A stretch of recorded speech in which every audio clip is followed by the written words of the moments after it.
आज हम लोग कोई पाठ नहीं पढ़ेंगे। मैं सचिंद्र मिश्रा वर्ग दशम के लिए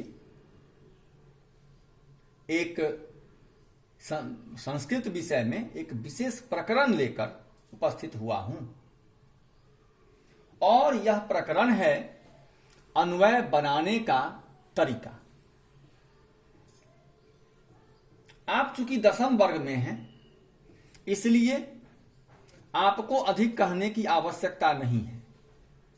चूंकि नवम वर्ग से ही आपको अन्वय बनाने का तरीका ज्ञात है। हमने वर्ग में भी कई बार इसकी चर्चा की है, लेकिन केवल पुनरावृत्ति कराने के ख्याल से मैंने इस प्रकरण को आज फिर दोहराने का मन बनाया है।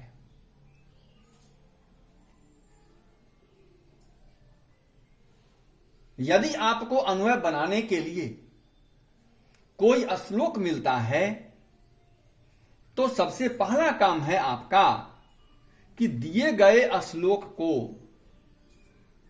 समझकर पढ़ना। इसके लिए मैं आपके सामने एक उदाहरण प्रस्तुत करता हूं।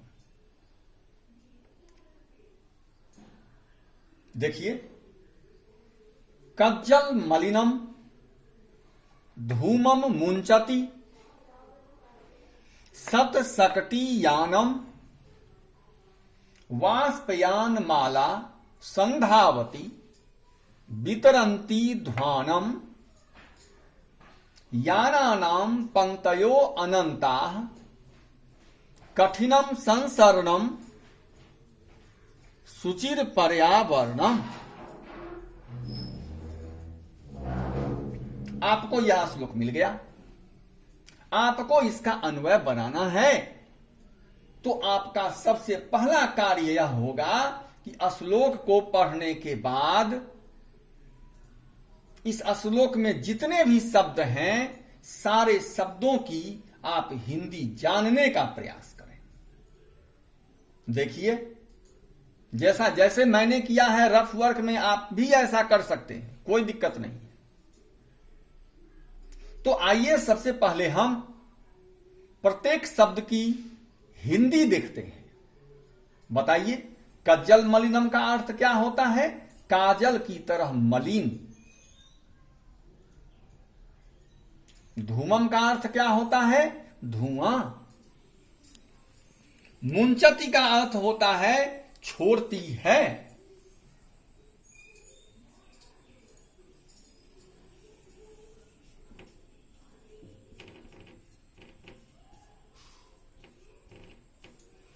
मुंचति का अर्थ है छोड़ती है। सत का अर्थ है 100, सैकड़ों। सकटी यानम का अर्थ है मोटर गाड़ी। वाष्पयान माला का अर्थ है, वाष्पयान का अर्थ है रेलगाड़ी। बच्चों, आपको याद होगा कि पहले रेलगाड़ी में वाष्प इंजन ही लगे होते थे और इसी कारण आज भी हमारी संस्कृत भाषा में रेलगाड़ी को वाष्पयान ही कहा जाता है। माला का अर्थ है पंक्ति में। संधावती का अर्थ है दौड़ती है। वितरंती का अर्थ है बिखेरती हुई। ध्वानम का अर्थ क्या है? ध्वानम का अर्थ है कोलाहल। याना नाम का अर्थ है गाड़ियों की। पंक्तयों का अर्थ है पंक्ति में। ह्यनंता को तोड़ दीजिए, 2 भागों में बांटिए। ही जोर अनंता। देखिए, ही जोर अनंता।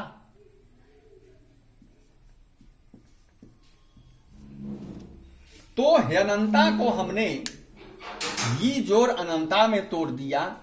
ही का अर्थ है निश्चय ही। अनंता का अर्थ है अनंत।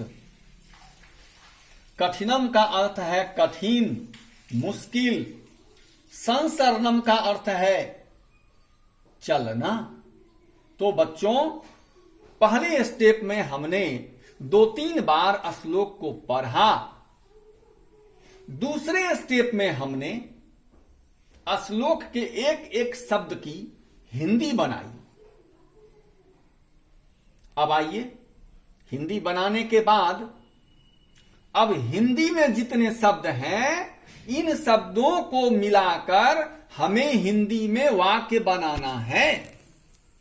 देखिए हम कैसे करते हैं। यहां से शुरू करते हैं। सैकड़ों मोटर गाड़ियां काजल की तरह मलिन धुआं छोड़ती है। क्लियर हुआ? सैकड़ों मोटर गाड़ियां काजल की तरह मलिन धुआं छोड़ती है। आइए आगे देखते हैं कि हम कैसे हिंदी में वाक्य बना सकते हैं। कोलाहल करती हुई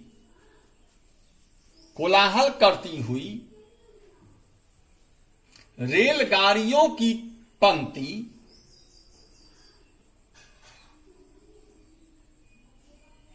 दौड़ती हैं पटरियों पर। तो दूसरे पंक्ति में हमने कैसे किया? कोलाहल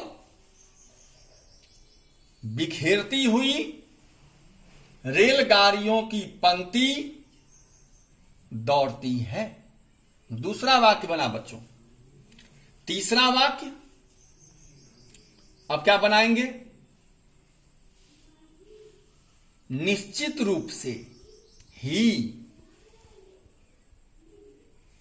रूप से गाड़ियों की पंक्तियों में, गाड़ियों की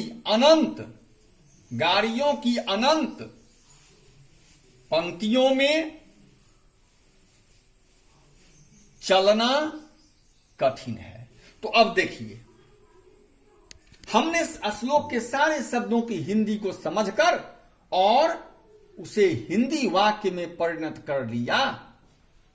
अब आइए, तो सबसे पहले क्या बनाया था कि सैकड़ों मोटर गाड़ियां काजल सा मलिन धुआं छोड़ती है।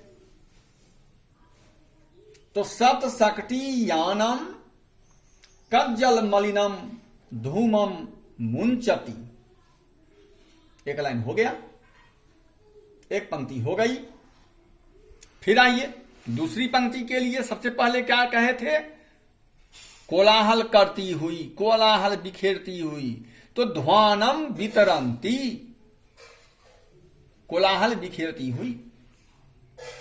रेलगाड़ियों की पंक्ति वाष्पयान माला दौड़ती हैं संधावती।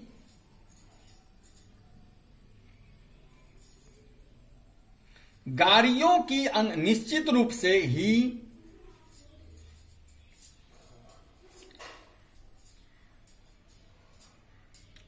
गाड़ियों की अनंत पंक्तियों में यानानाम अनंताः पंक्तयो चलना कठिन है, कठिनम संसरणम।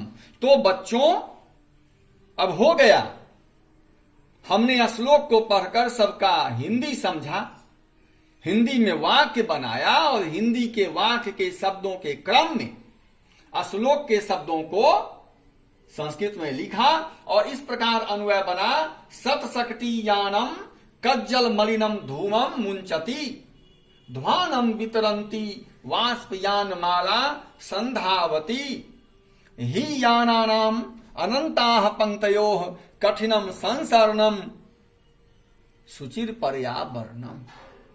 तो इस प्रकार यदि इतने सारे स्टेप को लेकर हम चलें तो आसानी से अन्वय बना सकते हैं। आप इस वीडियो को जरूर देखें, सब्सक्राइब करें और यदि कहीं समस्या होती है तो कमेंट बॉक्स में कमेंट अवश्य लिखें। मैं यथासंभव प्रयास करूंगा कि आपकी समस्या का समाधान किया जाए। इन्हीं शब्दों के साथ दैट्स ऑल।